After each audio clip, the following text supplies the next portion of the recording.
Tell them it's so for the broken. It's so for the broken. It's so for the broken. It's so for the broken. Tell them it's so for the broken. Yeah. It's so for the broken. Yeah. It's so for the broken. Yeah. It's so for the broken. Boy, look around and need hope. No question about it. Hello. We're back at you again with another episode of Healing Broken Souls. I had to look back to make sure we were talking about. I was listening to the intro music and I just went tone deaf in one ear. I think our music man is trying to kill me over here, you know. He forget that I'm an old man at times, you know, and my time for listening to loud music is over. So my name is Benny Powell, pastor of Greater Second Baptist Church, and I'm here with my good friend John Boyanowski. I'm the pastor at Solid Rock Church of Warren. All right. I know it's been a while since we last spoke to you. So, you know, we've been talking about what could we discuss, especially in times that we are coming in. We just had Thanksgiving and we're moving into Christmas and the New Year. And I was asking John, I said, John, what should we talk about? And as usual, John gives me an answer like this. Like what? We talk about anything you want to talk about because there's so much to talk about. You know, and as we look, I really wanted to be mindful of what we have experienced in the last year. Yeah, there's so much stuff that has taken place in the world around us, in our personal lives, as well as in the lives of the church and everything else. And we see so many people who are struggling and suffering. You know, when you look at the issues in the country right now and abroad, you know, there's wars and rumors of war. There's famine, there's pestilence. You know, we got countries fighting countries. But here at home, here in America, we have a lot of issues in and of itself. You know, we still have our homeless. We still have mothers feeding children by themselves, fathers not in the home or incarcerated. And so one of the things I wanted to do in light of all of the bad things that happened, I just wanted us to talk about brokenness in times like these, you know. And it doesn't have to be a bad time because, you know, I've got a few stories, and I know John has a few stories that he would like to relate to you in regards. I'm going to give a story, and then I'm going to pass it off to John and let him tell a story.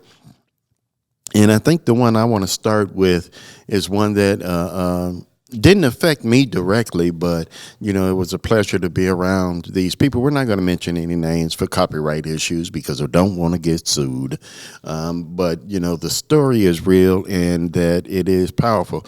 If you look on our Facebook page, we have a deaconess by the name of Deaconess Debbie Jones. She told a story of how she had gone blind in one eye, and for about 6 months she couldn't see, and then, you know, through prayer and everything else, you know, God gave her back her sight in that eye. Well, we've had a few more stories of great miracles happening in the church, and people say, okay, so why should I trust God in times like these? This is no better time to trust God than now. You know, there was a person that was going through a health scare, and you know, a very terminal health scare, and the one thing about it, she continued to live her life. She continued to come and go as she pleased. She continued to serve her church, and she was a faithful member and still is a faithful member. But a few weeks ago, her husband fell ill, and he needed a major surgery. And with that, you know, she had to go to his side, which is what she should have done, you know. But she herself was sick. And so she went down to be with her husband while he had his surgery. And he came through very well, thank God. You know, he went through his surgery and he's healthy now, getting healthy rather. And then at the time he was having his surgery, she got a call for her surgery. And so she had to leave his side and go to the place where she had to have her surgery. And there was another miracle. So, you know, being able to see two miracles in one family at the same time is a miracle in itself. And I can see the hurt on their faces, and from time to time about the weight of how things were getting to them, but they persevered and they trust God, and everything is working out for the good. You know, when we look at miracles, we often think of the big grandioso miracles, you know, the things that like parting the Red Sea and things like that, burning bush moments. But there's a lot of miracles that are taking place that are so overlooked because in some cases we don't even bother looking for them.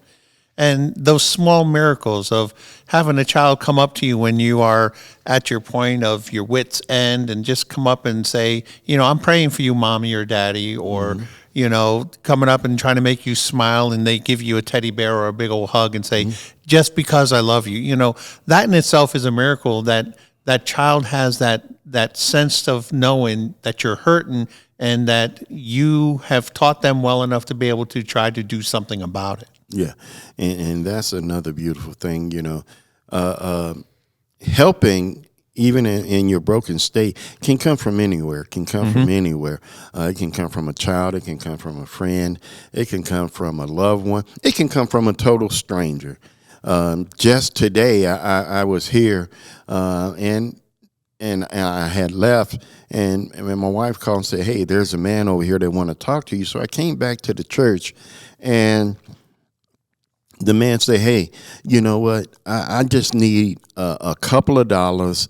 You know, I just want to go down here and get me a sandwich." And I said, "Well, I don't have any cash on me." He said, "No, I'm not talking about today." He said, "I'll come back. Just tell me when to come back, and I'll come and do the work." He said, "Nobody will help me because of the way I look." And I know that sounds like a song, but this is a true story. He said, "Nobody will help me because of the way I am." And then he said, "You know, here's my identification." And he showed me a picture of his before.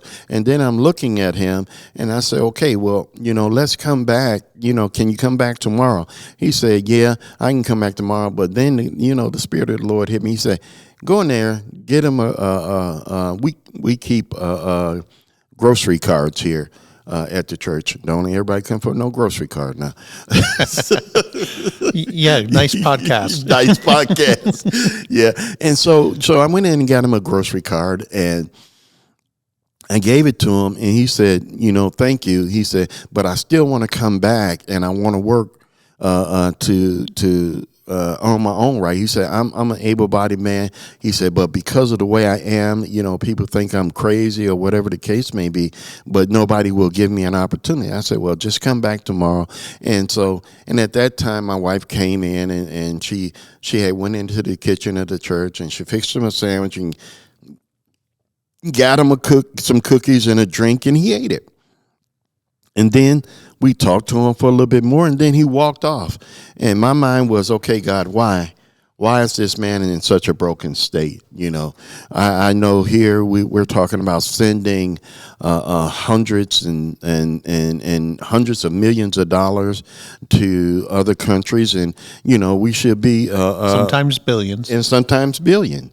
I know we should be a support, but when we have people here, and this is just my personal perception of this, John, when we have people here that it is in need of just as much. We have homeless people. We have children not eating 2 square meals a day. Right. And, you know, we want to help everybody.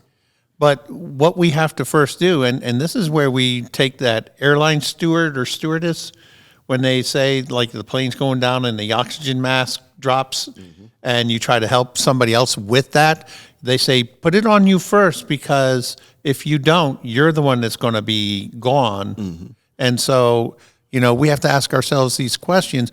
Are we overextending ourselves to, you know, instead of healing ourselves and then being able to help others? Not saying that we're not, like you said before, giving into helping them out to the best of our abilities, but how can we help somebody when we are so broken that we're not even taking care of ourselves? And you have to look at it fairly too.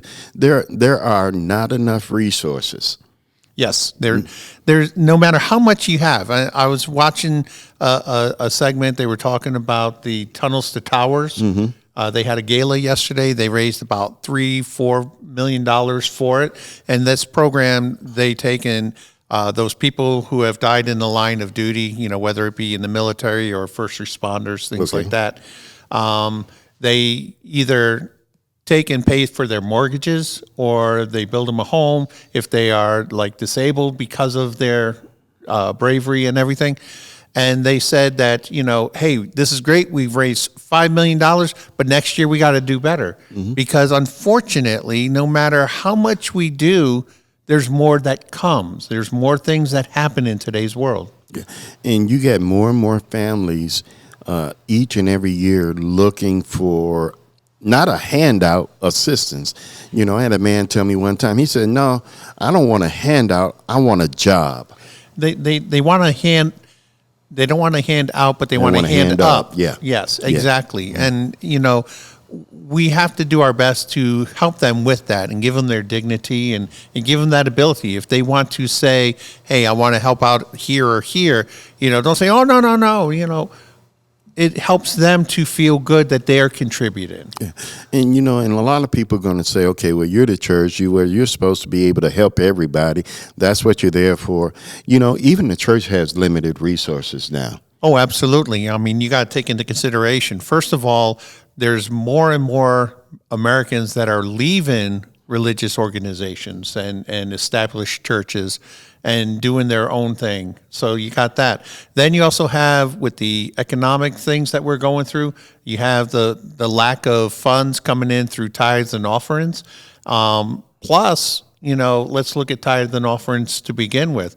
Some people don't even know what those are. Yeah, and so when you have limited resources, and you got so many people saying, "Hey, I'm in a broken state. Can you help me?" We want to say yes. We try to say yes, but even especially in times like these when Thanksgiving is past and Christmas is coming, you know, our food bank gave out turkeys and all those other things that we try to give out every month. We're one of the few food banks that give out meat instead of canned goods. It's not always what they want, but it's something, you know, and there is no other resource that's helping afford these items. We pay for that 100%, and we want to be able to help as much as possible. But it still hurts our eyes. It still hurts our soul when we can't help everybody. So, you know, in times like these, we see the brokenness. We see the emptiness of people saying, "Okay, what about me? What about me?" Okay, so how do we uplift them? You know, sometimes people don't tell you. They don't want you to tell them what to do. They just want you to listen. Exactly. And that's the most important thing, to be heard. You know, they don't want you to fix them. Right. They don't want you to give them the answers of what they need to do. What they want is to have the ability to say, somebody heard, not just listened, but heard me, knows, and maybe they can't identify with them 100%, but just the fact that somebody took the time to hear me out, and for me to be able to share what I feel like I felt comfortable with, and not use it against me, and if nothing else, say pray for me. And everybody has their own personal, I don't want to say stigma, vices or whatever the case may be. They have their own personal views on how things should be. So, you know, when you're trying to help someone, always telling a person what to do, and especially when they're hurting and need, sometimes they just need someone to listen to. Have an open ear, a listening ear.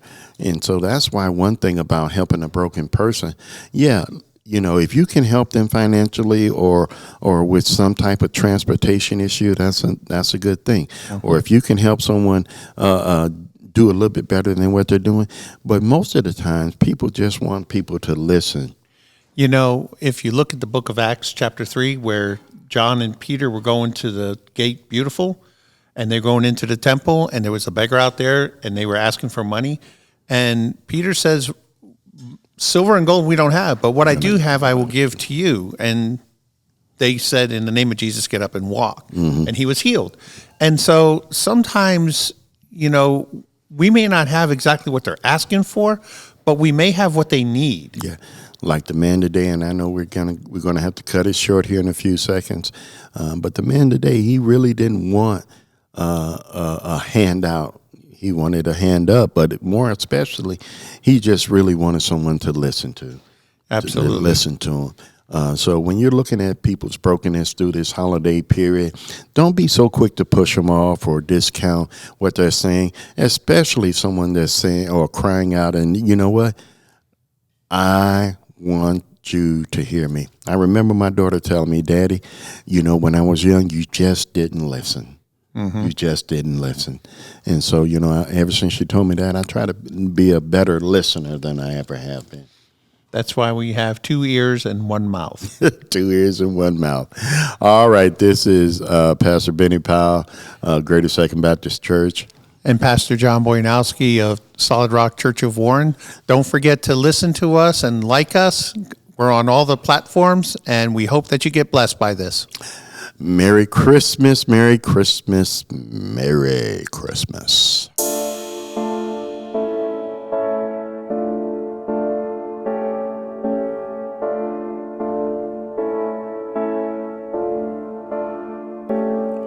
Look around, we need hope. Dark world, we need hope. Broke world, we need hope. We all need hope, need hope, need hope. Look around, we need hope. Broke world, we need hope. We all need hope. But tell them it's hope for the broken.